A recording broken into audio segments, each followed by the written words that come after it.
Saat seseorang berkata, rezeki saya seret, rezeki saya sempit. Kenapa ya kok rezeki saya makin hari makin sempit? Kenapa ya uang saya tiap hari makin habis? Kenapa ya kok kesannya saya hanya nerima masalah aja gitu? Saya tahu Anda tidak menginginkan ini.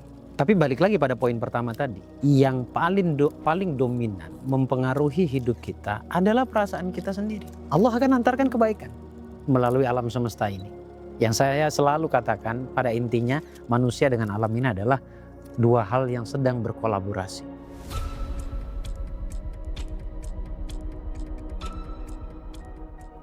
Assalamualaikum warahmatullahi wabarakatuh. Selamat malam teman-teman. Pagi, siang, dan malam juga yang nonton siaran ulangnya.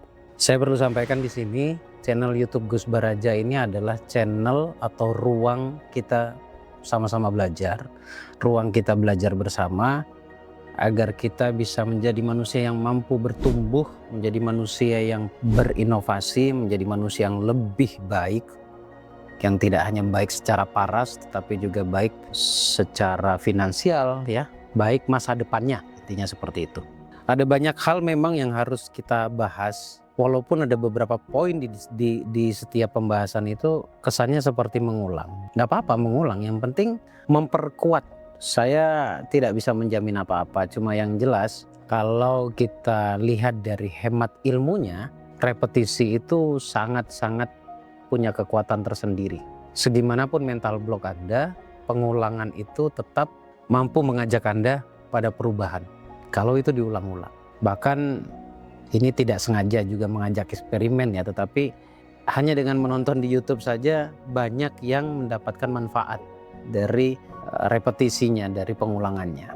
Nah, kali ini saya akan bahas masih bab finansial, bab uang.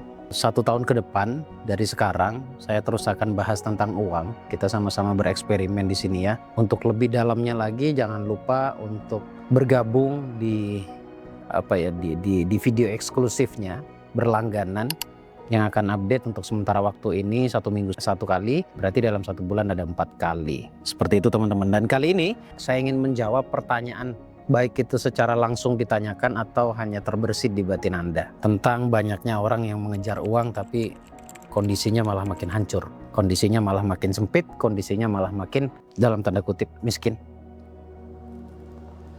Itu sebenarnya ada beberapa hal yang harus diperbaiki. Tidak usah dirubah ikhtiarnya. Ikhtiarnya tetap, usahanya tetap, kerja Anda tetap. Kalau rezeki sumbernya dari bisnis, bisnis tetap Anda jalan. Cuma mungkin ada beberapa hal yang harus Anda perhatikan. Dan setelah Anda perhatikan, dapat poinnya, Anda perbaiki. Ya pengalaman yang paling banyak, atau saya lah terutama, saya melihat banyak orang sebenarnya bukan mereka tidak berusaha, mereka bekerja. Yang kesannya mohon maaf, kayak diperbudak oleh uang.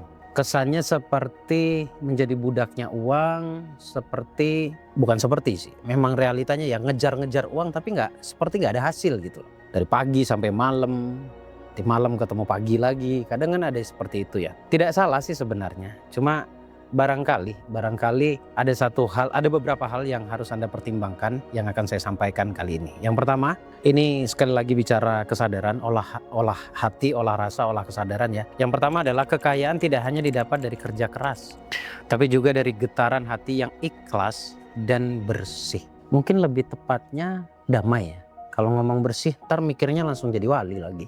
Hati yang ikhlas dan damai.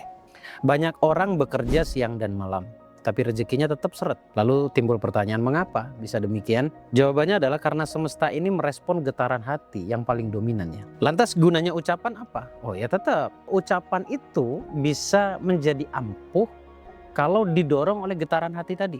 Jadi bukan hanya tenaga fisik atau ucapan saja, atau tenaga fisik ini mengarah kepada pekerjaan, yaitu dengan hati yang penuh syukur, sabar, pasrah, maka usaha kita didukung oleh energi positif yang menarik keberlimpahan. Namun juga sebaliknya, kerja keras tapi disertai keluhan, dendam, kebencian, rasa iri, itu justru akan mempersulit atau akan menghasilkan energi penolakan terhadap rezeki itu sendiri. Dimana kita tahu penolakan itu malah menjauhkan kita dari rezeki. Jadi poin pentingnya di pembahasan yang pertama ini adalah bab rasa, yaitu syukur, sabar, dan pasrah. Tapi jujur sebenarnya 3 kata ini adalah 3 kata yang terlalu spiritual. Bahkan saya katakan ini abstrak sih sebenarnya ya. Perlu penjelasan yang lebih detail, yang lebih mengena dan masuk ke segala lini. Masuk ke segala lini itu maksudnya bisa diterima oleh orang awam, bisa diterima juga oleh orang yang sudah paham. Ini abstrak banget. Syukur itu apa sih sebenarnya? Walaupun sebenarnya saya akan jelaskan detailnya nanti di video berikutnya ya. Syukur itu nerima, syukur itu berterima kasih. Tapi ini sekali lagi bukan tentang kata, tetapi tentang rasa. Bagaimana kita bisa menikmati keadaan sekarang, bagaimana kita bisa menerima, kemudian sabar. Sabar ini juga bukan diem ya. Karena banyak yang mengartikan sabar ini diem. Sabar kemudian hatinya dibiarkan dalam keadaan keluh kesah, ya itu namanya juga bukan sabar gitu ya. Jadi sabar itu harus diiringi dengan perasaan yang positif. Balik lagi tentang penerimaan, tentang syukur. Kemudian yang terakhir adalah pasrah. Pasrah dan putus asa itu tipis sekali perbedaannya. Anda perlu cek, Anda itu sebenarnya berada di pasrah atau di putus asa. Kalau Anda dalam kondisi kata Anda pasrah tapi kemudian Anda kecewa dengan ikhtiar atau usaha Anda selama ini, Anda bukan pasrah, tapi lebih tepatnya pada putus asa. Dan putus asa itu dilarang. Itu yang harus mulai diolah dari sekarang. Agar bisa Anda paham bahwa ternyata rezeki untuk didapat atau untuk urusan finansial itu atau rezeki itu sendiri bukan bab kerja keras. Bukan bab dohirnya saja atau fisiknya saja, tetapi juga berbicara tentang bagaimana rasamu, hatimu. Nah, dari poin ini sebenarnya keadaan kita hari ini didominasi oleh perasaan, bukan oleh kerja keras. Jadi kalau mau jujur lagi, yang bisa merubah keadaanmu, finansial itu sendiri misalkan, ya memang bab hati atau bab perasaan. Nggak harus percaya kok omongan saya. Tapi coba ditelaah, apa yang saya sampaikan tadi benar tidak terjadi dalam hidup Anda. Kemudian yang kedua, hati yang ikhlas melapangkan jalan energi keberlimpahan. Hati yang ikhlas akan melapangkan jalannya dulu, ya, jalan keberlimpahan itu sendiri. Jadi bukan ikhlas langsung dapat duit, enggak. Ikhlas ini pun abstrak juga. Hampir setiap kepala tuh berbeda-beda mendefinisikan kata ikhlas itu sendiri. Ya ikhlas balik lagi ke nerima. Nanti Anda akan tahu poinnya apa sebenarnya. Ikhlas itu ibarat jalan tol spiritual. Tanpa hambatan, nggak ada macet, lempeng aja, lurus aja. Jadi jalur khusus. Ketika kita ikhlas, hati tidak menyimpan rasa kecewa, marah atau cemas itu sendiri, tidak memiliki energi negatif atau lebih condong kepada ikhlas itu sendiri. Dan dalam keadaan kondisi batin yang lapang inilah energi keberlimpahan lebih mudah mengalir masuk ke dalam kehidupan kita. Nah, kalau sudah dirinya terbentuk atau energi keberlimpahan itu sudah mendominan atau mendominasi di dalam jiwa Anda, maka kemudahan-kemudahan itu akan menyertai Anda. Seolah-olah Allah merestui. Gini, sekali lagi saya ingin coba gambarkan. Kenapa sih ada kata Allah meridhoi, Allah merestui? Ridhonya Allah itu diletakkan pada hati orang yang ridho. Jadi gini, tujuan manusia hidup itu esensinya, intinya adalah ibtigha mardatillah, mengharapkan ridhonya Allah. Kalau Allah sudah ridho, bukan berarti tidak ada masalah, tetapi kita akan terlatih ketika ada masalah. Kita akan lebih tahu persis bagaimana menyikapi jika masalah itu datang. Nah, supaya Allah ridho, ternyata ada keterangan menyatakan bagaimana ridhonya kita. Atau dengan kata lain mudahnya begini, kalau kita ridho, menerima, Allah pun akan meridhoi kita. Jadi kalau kita menolak, Allah akan berikan sebaliknya. Allah akan berikan sesuatu yang sebenarnya bukan jahat, tapi lebih tepatnya Allah mengedukasi kita bahwa hukum alam itu mengatakan kalau kita baik, energi kita baik, Allah akan antarkan kebaikan melalui alam semesta ini.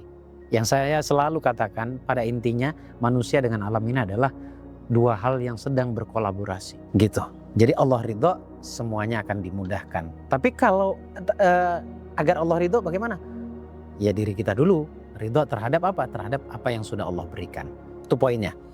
Kemudian yang ketiga, orang yang penuh keluhan memblokir aliran rezeki meski bekerja keras. Orang yang tidak bersyukur itu sejatinya sedang memblokir jalan rezekinya sendiri. Sekalipun dia sudah bekerja keras, sekalipun dia sudah keras, ya ekstrim bahkan dalam kerja mungkin, ya karena keluhan adalah sejatinya doa negatifmu. Walaupun tidak dalam bentuk permintaan, keluhan itu juga gambaran doanya kita. Saat seseorang berkata, rezeki saya seret, rezeki saya sempit. Kenapa ya kok rezeki saya makin hari makin sempit? Kenapa ya uang saya tiap hari makin habis? Kenapa ya kok kesannya saya hanya nerima masalah aja gitu? Saya tahu Anda tidak menginginkan ini.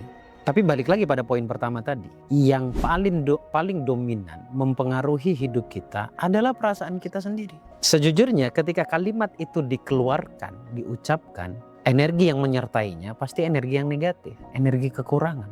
Jadi apa yang harus kita ucapkan? Ya ucapkan yang positif-positif saja. Walaupun ini candaan saya sama Mas Hendra ya, ngaji Roso, bohong aja dulu.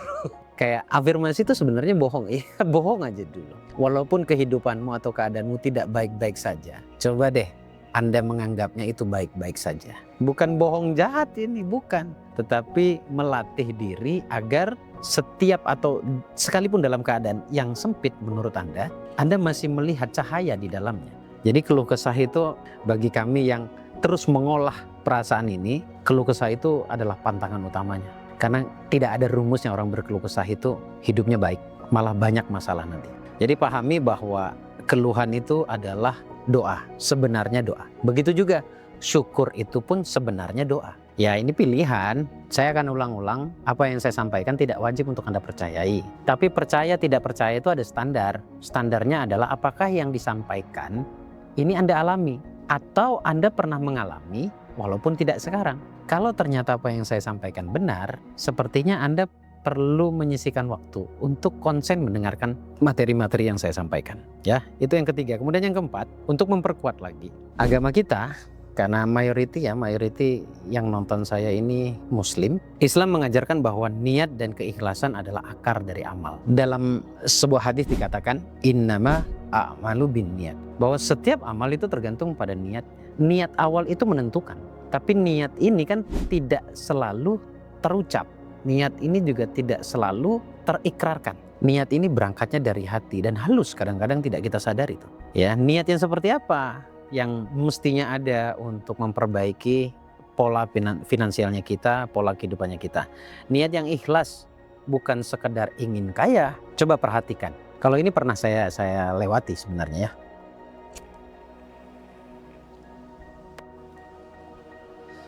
Saya pernah punya niatan kaya, teman-teman. Wallah itu sulit.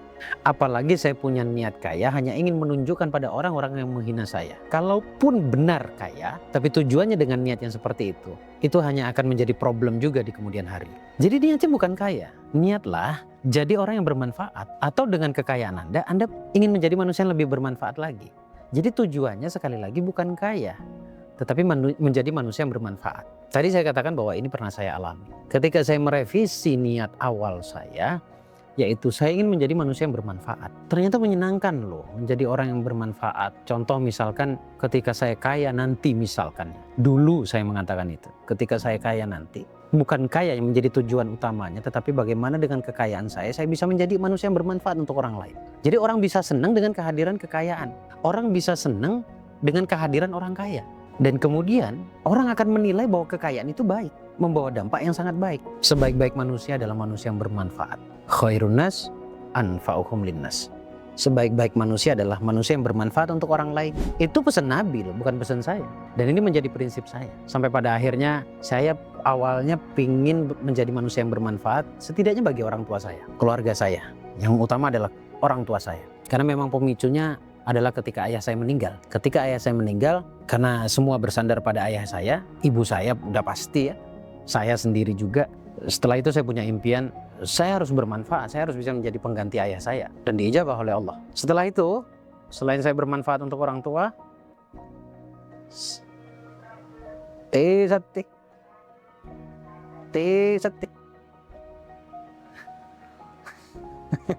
Dan niat yang kedua adalah bagaimana saya bisa bermanfaat untuk orang banyak. Nah itu saya nggak tahu bermanfaatnya dengan versi yang seperti apa. Alhasil saya memberanikan diri, saya singkat cerita ya, bersama tim saya. Dengan Mas Roni, dengan Pak Rosidi, kami mengelola satu yayasan namanya Griyo Ngaji. Di mana di dalamnya terdapat anak-anak ngaji. Sempat terfikirkan dari mana biayanya, karena semuanya membutuhkan biaya.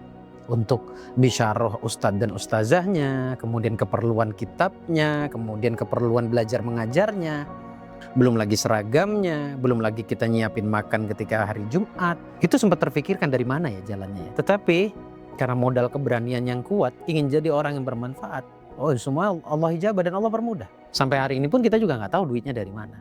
Tapi Allah cukupkan semuanya. Ketika kapan? Ketika niatnya benar, ketika niatnya adalah ingin menjadi manusia yang bermanfaat untuk orang lain. Allah tidak akan tinggal diam sih. Kalau tujuan kita adalah menjadi manusia yang bermanfaat. Kemudian yang terakhir, perlu disadari, sekali lagi ini kesadaran. Ikhlas bukan berarti pasrah pasif, tapi menyerahkan hasil sambil tetap berusaha maksimal. Lepaskan. Jangan ada keterikatan apapun, jangan ada kemelekatan apapun. Jangan merasa usahamu sudah maksimal.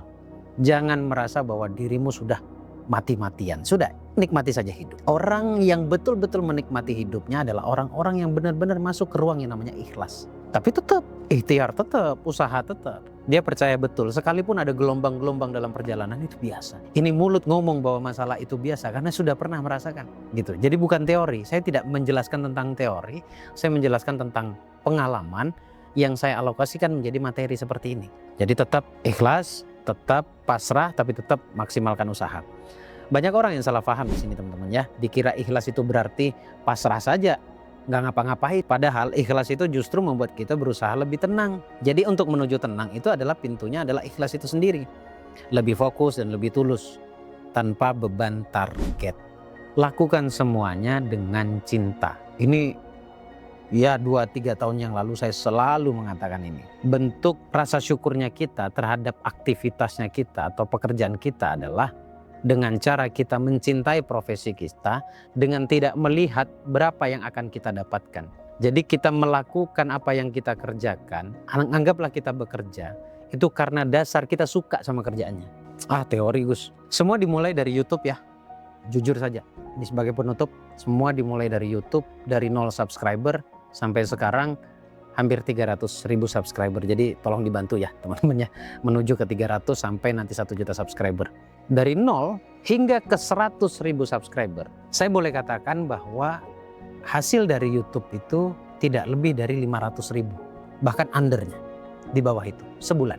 Kalau bukan karena saya cinta pada profesi ini, sudah jelas saya tidak akan bisa nerusin ini. Dan saya upload tiap hari. Di tahun 2021 sampai 2023, kurun waktu 2 tahun, every day, setiap hari saya upload. Setiap hari saya upload dan saya berusaha ngedit juga sendiri, kadang dibantu oleh teman. Kalau bukan karena cinta, nggak akan bisa. Saya mencintai profesi ini. Di saat semuanya sedang berkembang di media sosial lainnya, saya tetap di sini. Karena saya suka di sini. Saya suka di YouTube. Karena saya mengapresiasi semua penonton saya. Saya melakukannya karena dasar cinta. Tapi begini, ketika kita menuang cinta pada profesi yang kita geluti, pada akhirnya kita akan menjadi ahli. Setelah jadi ahli, uang akan datang sendiri. Uang akan datang sendiri. Bahkan boleh saya katakan sebagai bentuk afirmasinya saya. Uang yang mencintai saya. Uang yang akan mencintai kita yang sudah jadi ahli dari profesi yang kita jalani. Yang kita sudah mencintai profesi yang kita jalani. Percaya deh, awalnya Anda cuma tahu satu dalam satu profesi.